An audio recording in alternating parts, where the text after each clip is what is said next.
계시의 시대 네 번째, 진리를 담대함으로 라는 말씀의 제목으로 주의 말씀 함께 나눠보고자 합니다. 백화점에서 한 아이가 큰 소리를 지르며 고함을 지르며 울고 있습니다. 얼마나 크게 울고 고함을 지르는지 주변의 사람들이 다 그 아이와 그 아이와 옆에 있는 부모님을 쳐다봅니다. 그러자 큰 소리로 우는 그 아이 옆에 있는 아빠가 계속해서 이렇게 이야기합니다. 흥분하면 안 돼, 재진아. 소리 지르지 말자, 재진아. 참아라, 제발 참아라, 재진아. 그런데 그렇게 말하면서도 아이를 다그치거나 혼내지 않습니다.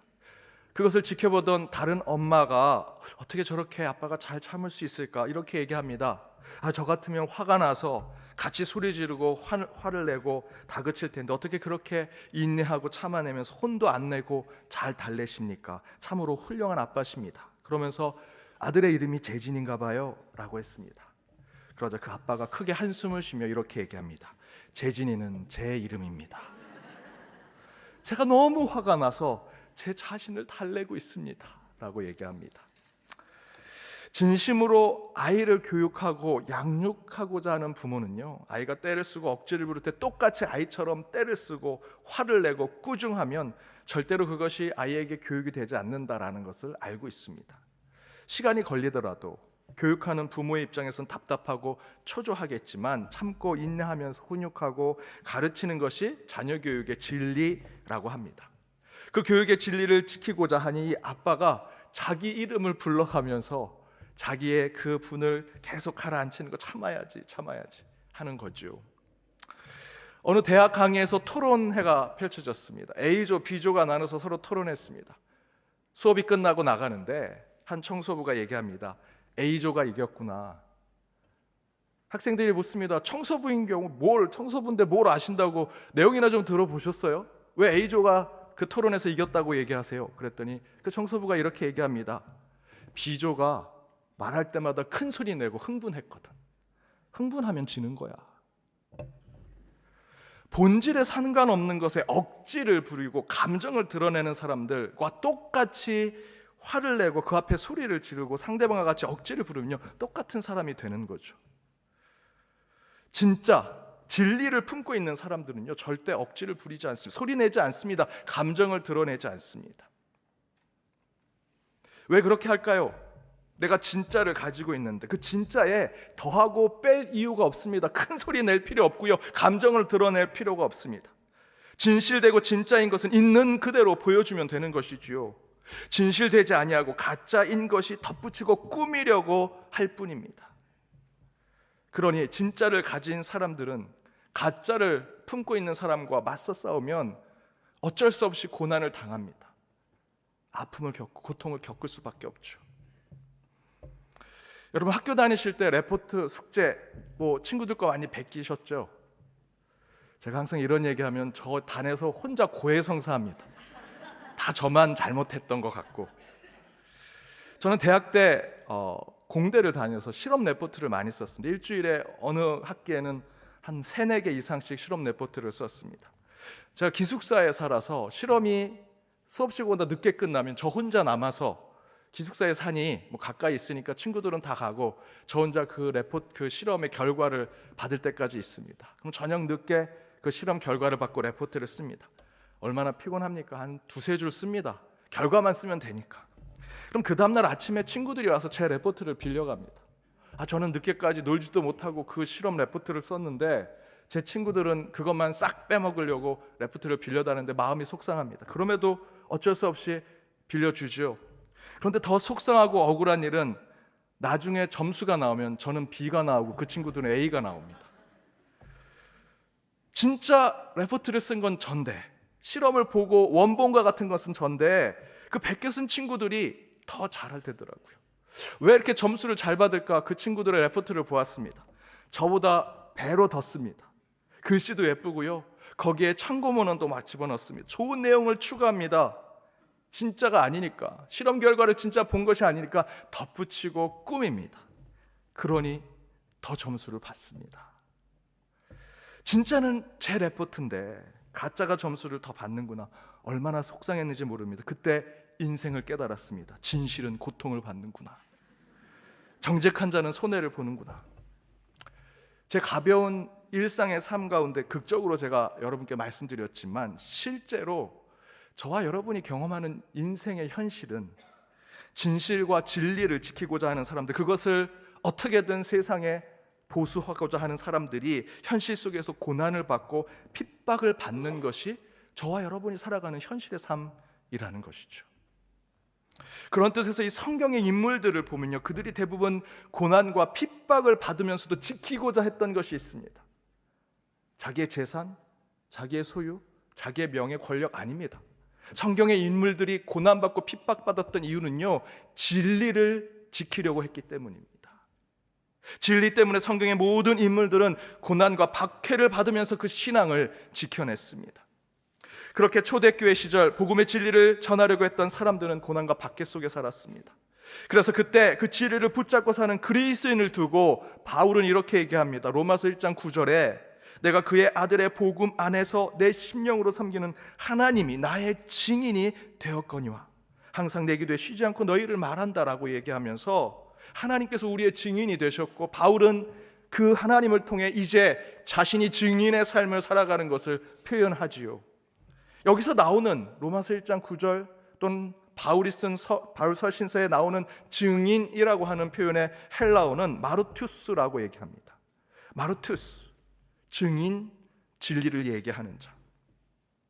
그런데 바로 그 예수 그리스도가 나의 구원자인 그 진리를 증언하는 이 증인이라는 마르투스라고 하는 표현이 어원이 돼서 영어의 이 표현으로 발전하죠. 마르터, 순교자입니다. 성경에 헬라어로 나오는 마르투스가 영어로는 마르터, 순교자의 어원으로 발전하죠. 곧 성경대로 해석한다면 하나님의 진리를 증거하는 증인은 순교자의 삶을 살아가는 자. 다시 말씀드리면 진리를 전하는 자는 고난의 길을 걷겠다 결단하는 자들이다 라는 것입니다. 따라서 성경 속에서 진리를 말하고 진실을 전하며 그것을 선포하겠다는 사람들은요, 핍박과 박해, 죽음과 순교까지도 각오하는 사람들을 이야기합니다. 물론 일부러 내가 이 말씀을 전하면 핍박받고 고통받겠지라고 생각하면서 복음의 진리를 전했던 사람은 아무도 없습니다. 그저 예수가 나의 구원자, 나에게 생명을 주신 분이라는 것을 전했더니 사람들이 그렇게 전한 자들을 핍박하고 박해하는 모습을 보게 되었고, 그때 그 초대 교인들은 도대체 예수가 복음이라고 증거한 것뿐인데 왜 우리가 핍박을 받는가, 그 마음에 어려움과 힘듦을 가졌었습니다. 그렇게 그때 가장 먼저 스데반이란 사람이 진리의 복음을 전하죠. 하지만 그 진리의 말씀에 마음이 찔린 유대인들이 돌을 들어 스데반을 죽입니다. 스데반이 유대인들에게 힘든 얘기를 한 것이 아닙니다. 고통을 준 것도 아닙니다. 물리적으로 그들과 싸운 것도 아닙니다. 그저 하나님의 말씀을 전한 것뿐인데 돌을 들어 그를 죽이지요. 진리를 증언하던 증인이었던 마르투스가 마르터, 순교자가 되는 첫 번째 사건이었습니다. 그런데 만약에 스데반을 비롯한 수많은 사도들과 초대 교인들이 그렇게 예수가 구원자임을 전하는 것에 핍박과 박해를 받게 되었다면 그 고난으로부터 도망치자, 내 신념을 포기하자, 편한 길을 찾는 것이 우리에게 더 좋겠다라고 나아가는 것이 정상 아니겠습니까? 그런데 성경을 보면요, 예수가 구원자, 나의 생명이라고 증거했더니 수많은 사람들이 핍박을 받았는데도 끝까지 예수가 복음이요 내 생명이요 나의 구원자라는 것을 증거하고 전하며 다니더라. 성경은 증거하지요. 그 이유는 간단합니다. 그 사도들, 초대교회 교인들이 그 가슴 속에 품고 있었던 것이 진리였기 때문입니다. 진짜를 다른 곳에 가서 가짜라고 말할 이유도 없고요, 진리를 가지고 있고 진실을 가지고 있는 자들은 그저 거짓을 증거할 이유가 없습니다. 그저 눈에 본 예수의 부활을 증거하고 그 성령의 사건을 그대로 세상 사람들에게 알리면 되지요. 그때 당시의 사도들은요, 그때 예수를 믿는 자들, 초대 교인들은요, 예수가 죽고 부활한 것을 눈으로 본 자들입니다. 그들의 음성을 듣고 함께 성령을 체험한 사람들이 초대 교인들이었습니다. 진리는 다른 것이 없습니다. 본 것 그대로 증거하는 것뿐입니다. 꾸밀 필요도 없고 치장할 필요가 없습니다. 박해와 고난이 오지만 내가 진실을 말하는데 어떻게 나는 그 일을 감당해야지. 그것이 우리 그리스도인의 사명인 것이죠. 그래서 바울이 이렇게 증거합니다. 디모데후서 1장 8절과 12절입니다. 우리 함께 읽어보겠습니다. 그러므로 너는 내가 우리 주를 증언함과 또는 주를 위하여 갇힌 자 된 나를 부끄러워하지 말고 오직 하나님의 능력을 따라 복음과 함께 고난을 받으라. 이로 말미암아 내가 또 이 고난을 받되 부끄러워하지 아니함은 내가 믿는 자를 내가 알고 또한 내가 의탁한 것을 그날까지 그를 능히 지키실 줄을 확신함이라. 우리가 예수 그리스도를 증언하는 것, 그 증인이 되어 우리가 갇힌 자 되고 고난을 받게 되는 것에 부끄러워하지 마라 라고 얘기하죠. 그 복음에 함께 고난을 받는 것은 저와 여러분 그리스도인의 사명을 가진 자들이 어쩔 수 없는 일입니다. 왜요? 저와 여러분이 전하는 것이 진리이기 때문입니다. 그것을 이렇게 바꾸고 저렇게 바꿔서 전할 필요가 없습니다. 그저 우리는 진리를 전하는데 고난을 받는 것, 그의 바울은 얘기하죠. 부끄러워하지 마라. 넌 지금 진리를 전하고 있는데 그 핍박과 박해에 반드시 하나님께서 너를 책임져 주실 것이다. 그렇다고 저는 저와 여러분이 이 초대 교인들이 죽음까지 불사하며 복음을 전하는 가운데 순교자가 된 것을 저희가 이 시대에 꼭 본받고 꼭 따라야 된다고 말씀드리고 싶은 생각은 없습니다. 분명히 우리가 기억해야 할 것은 있습니다. 제가 여러분이 순교자가 됩시다, 죽으러 갑시다 말씀드릴 수는 없지만 한 가지 분명한 것은 저와 여러분은 하나님께 새 생명을 얻은 것에 진리를 전하는 자의 사명은 지켜야 합니다. 물론 예수를 믿는다는 고백이 핍박과 박해를 받는 이유가 되고 더 나아가 순교할 각오를 해야 하는 것이라면 인간적으로는 망설일 수밖에 없죠. 하지만 저와 여러분이 그리스도인이 되었다라는 것은 다른 것은 몰라도 이것 하나만은 지키는 거 아니겠습니까? 내가 길이요 진리요 생명이라 하신 예수 그리스도를 믿는 그 믿음과 진리만큼은 끝까지 붙잡고 전하는 자의 삶을 살아가는 것, 그것이 그리스도인이죠. 핍박받고 박해당하고 끝내 순교당하는 것은 차후의 일입니다. 어떻게 될지 모르지만 지금 저와 여러분이 그리스도인으로 해야 할 이유는 지금 이곳 이 성전을 찾아와 예배드리고 그 가운데 사명을 품고 세상에 나가야 할 이유는요, 진리에 살겠다, 진리 위에 서겠다라는 결단을 해야 한다는 것입니다. 문제는 그렇게 진리를 지키겠다 외치고 증거했더니 우리 믿음의 선배들은 그 핍박을 경험했고 고난의 길을 걷게 되었다라는 것입니다. 그렇다고 제가 지금 이 자리에서 설교자를 어떻게 하면, 지금 현대 교회인데 누가 교회 다닌다고 예수 믿는다고 핍박을 하나? 그럼에도 불구하고 핍박과 고난이 눈에 보이지 않는 것으로 있다면 좀 더 세련되게 신앙생활에서 진리를 외쳐도 핍박받지 아니하고 진실을 말해도 고난받지 않은 신앙의 방법과 요령을 알려드리는 걸로 제가 설교를 이 자리에서 해야 할까요? 그것이 좋은 설교, 좋은 교회의 모습이라고 말할 수 있겠습니까? 아니죠. 전혀 그렇게 돼서는 안 됩니다. 그 어떤 설교자도 그래서는 안 되고요, 더불어 그 말씀을 듣는 여러분도 그런 설교를 기대하고 이 자리에 앉아 있어서는 절대로 안 됩니다. 그러나 안타까운 현실은 참된 진리를 진리로 선포하지 못하고 이 시대에 그 진리의 겉가지만을 세련되게 포장하는 설교자들이 너무 많다는 것이고요, 그리고 그런 설교의 열매만 따먹으려고 하는 성도들이 한국교회에 너무 많다는 것이 안타까운 현실입니다. 가깝게는 우리 교회가 어떤지, 먼저 설교자인 나는 좀 더 세련되고 요령을 가리키는 말씀과 진리를 포장하고 치장하는 설교를 하지 않은지, 혹시 여러분은 그런 설교에 더 아멘을 하고 은혜를 받는 것은 아닌지 우리 함께 돌아봐야 하고요, 함께 회개해야 합니다. 오로지 이 말씀의 단에서 선포되어야 하는 것은 마르투스, 진리를 증거하는 것만이 전해져야 합니다. 그러나 그 마르투스가 마터, 곧 순교자의 어원으로 나아가는 것처럼 진리를 전하고 진리대로 살고자 하는 우리에게는 고난과 박해가 언제든 오게 될지라도 담대한 신앙의 삶 속에서 그리스도인이 되는 것, 그것이 하나님이 이 시대에 저와 여러분에게 원하시는 사명의 삶입니다. 이 자리에선 저도 잘은 모르겠습니다. 제가 말씀을 전하면서 핍박을 받게 될지, 복음을 전하다가 고난을 받고 순교하게 될지는 모르지만, 하지만 분명하게 제가 목회자로서 또 말씀을 전하는 설교자로서 하나님께 계시를 받은 것은 이것입니다. 마태복음, 요한복음 8장 31절과 32절의 말씀대로 너희가 내 말에 거하면 참으로 내 제자가 되고 진리를 알지니 진리가 너희를 자유롭게 할 것이다. 저는 이 진리를 전하러 지금 이 단에 서 있습니다. 그래서 때로는 어설픈 유머도 하지요. 옛날에 보던 책들 뒤져보면서 표시 막 해놓은 예화 있으면 캐캐 묵은 예화지만 그 예화를 하면 그래도 그 예화에 한두 분 웃어주시면 기분이 좋습니다. 제가 그런 거 전하려고 온 것이 아니고요, 그걸 통해서 여러분이 진리를 듣게만 된다면, 제가 여기서 어떤 모습으로도 망가지고 무너져도 괜찮다, 하나님의 말씀 그 진리만 여러분이 귀를 열고 들을 수만 있다면 저는 어떤 것도 할 수 있겠다라는 마음으로 이 자리에 서 있습니다. 여러분께 진리를 전하고 싶고 그 진리를 깨닫게 되면 이 세상 어디에서도 누릴 수 없는 자유를 여러분에게 주고 싶기 때문에 하나님께서 이 부족한 자를 사용하신다 늘 생각합니다. 그럼에도 불구하고 누군가가 물으실 수 있습니다. 진리가 무엇이냐?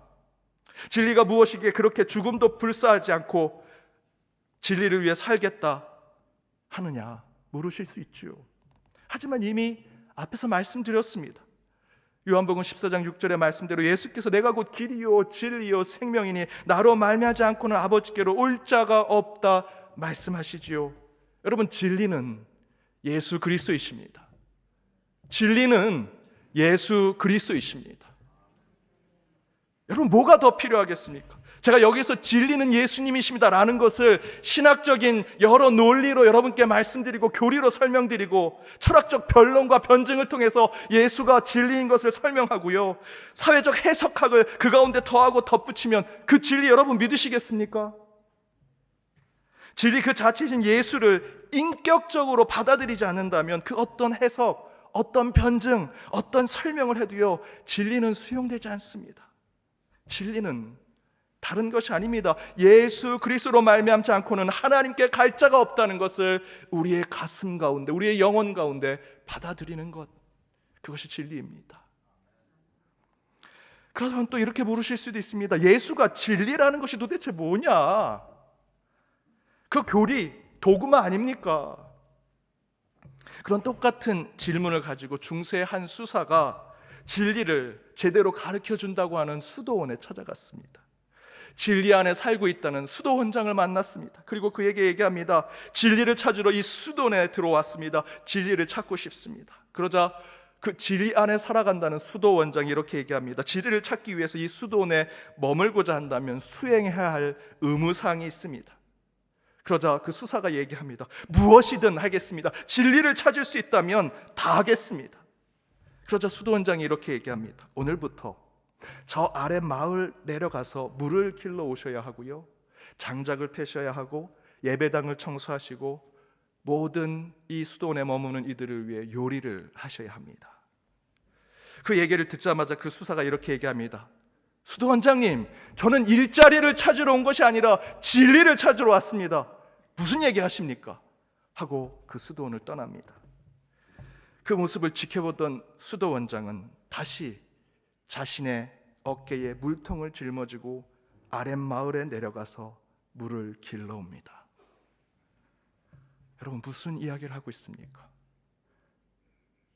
가슴으로 생각하셔야 합니다. 묵상하셔야 됩니다. 여러분, 연동교회에 와서 진리를 찾길 원하십니까? 진리를 찾으러 오셨죠? 그러면요, 예배 끝나고 연동교회 모든 공간을 쭉 돌아보십시오. 그리고 가장 후미지고 어둡고 도움의 손길이 필요한 곳을 보신다면, 진리의 마음으로 여러분 보시면 보입니다. 그것을 보신다면 그곳에 여러분의 시간, 여러분의 마음, 여러분의 물질을 던지십시오. 주님이 여러분에게 원하시는 진리를 그곳에서 찾게 될 것입니다. 많은 분들이 저를 찾아오십니다. 목사님, 교회가 이렇게 바뀌어야 된다. 세상을 위해서 교회가 이런 좋은 일, 선한 일, 이런 많은 것들을 해야지요. 교회가 이렇게 해야 진리에서는 교회가 될 것입니다 라고 많은 분들이 저를 찾아오십니다. 그러나 그 가운데 꽤 많은 분들이 정작 그 변하고 바꿔야 하는 것에 본인은 아무 헌신도 하지 않습니다. 아무 봉사도, 아무 섬김도, 어떤 몸을 낮추는 겸손도 보여주지 않으십니다. 누구나 말은 그렇게 할 수 있죠. 진리요, 진리요, 얼마든지 외칠 수 있습니다. 그러나 그 진리의 삶을 살아내는 사람은 그리 많지 않다는 것이 안타까운 우리 교회의 현실입니다. 오늘 본문을 보십시오. 여호와가 말씀하십니다. 시편의 기자는 그 여호와의 말씀을 여호와의 소리라고 표현했습니다. 근데 그 소리가 어디서 어떻게 이 땅에 전해집니까? 3절에 보니 여호와의 소리가 물 위에 있다 하지요. 5절에 여호와의 소리가 백항목을 꺾으며 선포된다 이야기합니다. 7절에 여호와의 소리가 불을 통해 화염을 통해 온다. 8절에 여호와의 소리가 광야를 흔들며 지진처럼 이곳에 온다 얘기합니다. 9절에 여호와의 소리가 피조물을 통해 온다 얘기합니다. 전지전능하시고 무소부재하신 하나님께서 굳이 불과 광야와 물과 피조물로 그 진리의 말씀을 굳이 전하실 필요가 있을까요? 그냥 그 위엄 있으신 하나님의 말씀이 공중에서, 하늘에서 그 위엄과 권위로 선포하시면 되지요. 왜 굳이 하나님께서 이 창조세계 피조물을 통해 진리를 전하려고 하셨을까? 그 이유를 11절에서 이렇게 얘기합니다. 여호와께서 자기 백성에게 힘을 주시며 여호와께서 자기 백성에게 평강의 복을 주시리로다. 하나님께서 하나님의 백성에게 힘을 주기 위해서 저와 여러분을 사용하신다. 하나님이 왜 우리에게 힘을 주실까요? 그 힘 자랑하라고, 세상의 권세 부리라고, 높은 자리에서 그 명예를 누리라고 힘을 주실까요? 아닙니다. 담대함과 용기로 하나님의 진리를 당당하고 거침없이 세상에 전하라고 하나님께서 저와 여러분 아무것도 아닌 먼지에 불과한 저희를 이용하셔서 그 위엄 있는 말씀을 전하게 하신다라는 것입니다. 사랑하는 여러분, 그리스도인들은 예수의 진리를 위해 서는 자들입니다.